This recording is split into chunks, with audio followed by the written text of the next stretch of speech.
Breaking news Kadapa జిల్లా ప్రజలకు మంత్రి నారా లోకేష్ ఇచ్చిన హామీ నెరవేరింది. అవధూత కాశీనాయన క్షేత్రానికి శాశ్వత ప్రాతిపదికన 12 ఎకరాల భూమిని కేటాయిస్తూ కేంద్రం కీలక ప్రకటనను జారీ చేసింది. లోకేష్ ఆదేశాలతో కాశీనాయన క్షేత్రంలో పునర్నిర్మాణ పనులు కూడా ప్రారంభమైపోయాయి. మంత్రి లోకేష్ సొంత నిధులతో అన్నదాన సత్రం పునర్నిర్మాణం జరుగుతోంది.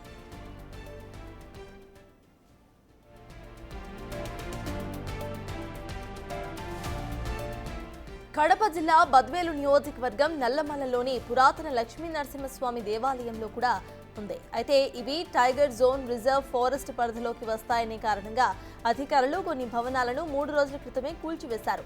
దీనిపై మంత్రి నారా లోకేష్ తీవ్ర ఆవేదన వ్యక్తం చేశారు.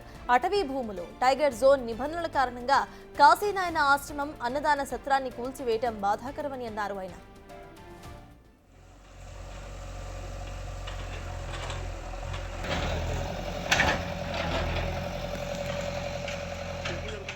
అటవీ నిబంధనలు ఉన్నా భక్తుల మనోభావాలు గౌరవించాలని ఆయన చెప్పారు. అన్నదాన కార్యక్రమాలు జరిగే భవనాలను కూల్చకుండా ఉండాల్సిందని అన్నారు.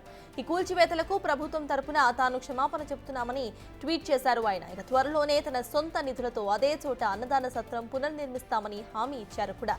చెప్పినట్టుగానే అన్నదాన సత్రం పునర్నిర్మాణానికి అడుగులు పడ్డాయి.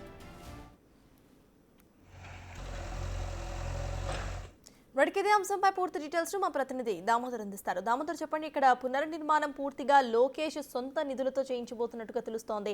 అసలు అప్డేట్స్ ఏంటి?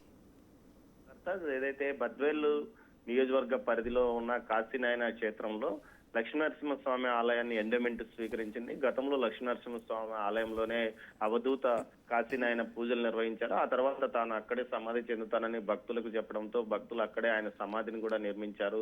ఈ నేపథ్యంలో నిరంతర అన్నదానం గత కొంతకాలం 4 దశాబ్దాలుగా కొనసాగుతుంది. అయితే అది టైగర్ జోన్ రిజర్వ్ ఫారెస్ట్ అంటూ గ్రీన్ ట్రిబ్యునల్ నుంచి ఆదేశాలు రావడంతో అటవీ శాఖ అక్కడ ఉన్న ఏదైతే అన్న సత్రాలను కూల్చివేసింది. ఈ నేపథ్యంలో ఈ విషయం మీద పెద్ద ఎత్తున ఆందోళనలు హిందూ సంఘాల నుంచి రావడంతో దీన్ని దృష్టిలో ఉంచుకుని మంత్రి నారా లోకేష్ ఈ విషయంతో కేంద్ర ప్రభుత్వంతో చర్చలు జరిపి అక్కడ 12 ఎకరాల అటవీ భూమిని కాశీనాయన క్షేత్రానికి ఇచ్చే విధంగా చర్యలు తీసుకున్నారు. ఈ రోజు దానికి సంబంధించిన ఆదేశాలు కూడా జారీ అయ్యాయి. మరోవైపు ఏదైతే పడగొట్టిన అన్నదాన సత్రాలను తన సొంత నిధులతో నిర్మిస్తానంటూ కూడా ఆ రోజు ఆయన ఆ అక్కడున్న సన్యాసులకు పూజారులకు హామీ ఇచ్చారు. అందులో భాగంగానే పునర్నిర్మాణ పనులు కూడా తొందరలోనే ప్రారంభమవుతాయి. దీనికి సంబంధించి నిర్మాణ పనుల్లో స్థానికంగా ఉన్న నాయకుడికి కూడా అప్పగించినట్లు తెలుస్తుంది. మొత్తం మీద అయితే లోకేష్ తీసుకున్న చర్యల ఫలితంగా శాశ్వతంగా ఇక అటు గతంలో చాలా సార్లు ఈ విషయం మీద అటు అటవీ శాఖకు కాశీనాయన